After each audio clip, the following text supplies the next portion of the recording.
Greetings all, this is part 2 of my Luminous progression. If you would like to watch part 1, the link will be below. Getting right back into things, the majority of my leveling from 230 to 235 was spent at deepest part of the cavern, Upper Path.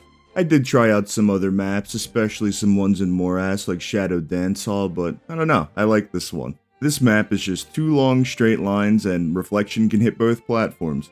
Not to mention, every time I wanted to train in this map, I could always find one with 100% burning, so I'd say my rates here were pretty good. Also, I do know this damage skin is a bit goofy, but that's a part of the reason why I chose it. Whenever I get my hands on a skin selector box, I always try and pick the least readable one. Unless it's a unit skin, then I'll just pick whatever I like the most. After a bit more training, I stopped being lazy and finally picked up my Absa weapon. I Starforced that up along with a bit more cubing on the rest of my gear. I just needed one more core, so I joined another struggle party. I'd say it went pretty well.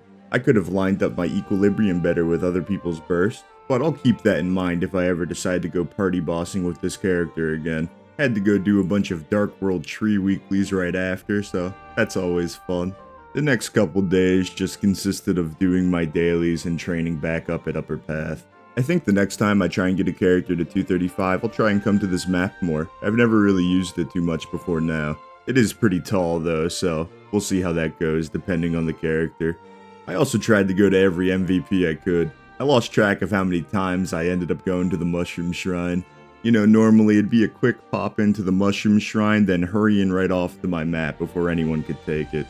In the case of Upper Path though, rarely anyone goes there, so I had no real reason to worry.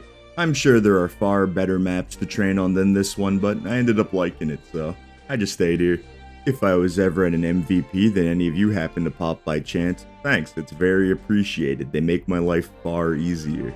Shame you can only fame one person a day, but I'll always try and drop a thank you to whoever popped it. You know, the least I could do, before I hurry off back to my map. I was just in a constant jump between Upper Path and the Mushroom Shrine for buffs all the way to 235.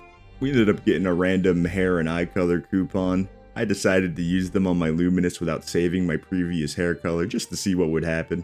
It ended up making me slightly green, so my Luminous is just slightly green from here on out.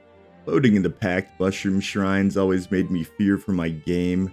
One in particular took quite a long time to load. I thought it was all over, thought I'd be staring at my desktop soon like a bad encounter with a cash shop. Though with that very last MVP that almost crashed my game, I hit 235 very soon after. I skipped right into a Sphera to pick up my last arcane symbol, then instantly started doing my dailies. It went about as well as you would expect when you enter a new area, but it's gotta get done. After all that though, I went right back to cubing. I was just going down my gear trying to get 2-line unique int on everything. I didn't have too much money to work with at the time, so I had to settle for 1-line on a few items. Made a few of my items legendary outside of my weapon, secondary, and emblem just because they went with ease. Worked pretty hard on the legendary gloves. They would not go, they just refused. I was at unique for a very long time. It happened eventually though, and I got 1 line of crit damage and 1 line of int, so I couldn't complain too much. Here's my gear as of yesterday morning before the game went down for maintenance. Few of my items are 16 star. Eventually, I think I want a 17 star everything, but that's alright for now. The rest are just sitting at 15. Getting the rest of my symbols to level 10, and getting a second pendant slot when they finally give us that permanent slot should put me around 20k stat. I'd say with all that though, that pretty much wraps up my Luminous. Another Lomian Mule added to my roster. I'm sorry, part 2 took a little longer than expected. Tac Relay cut into a decent chunk of my time this week. The whole goal of making this bossing mule was to have a third character to solo Lotus for the Tac Relay event. Well, it was that and to have another bossing mule for money purposes, but 2 birds, 1 stone. If you would like to watch my solo Lotus run, it'll be coming up shortly. Not the cleanest, but the job is done. It'll get better as I boss with Lumi more and more. Anyway, I'd like to thank you guys again, especially those who have been following along, and I'll see you around.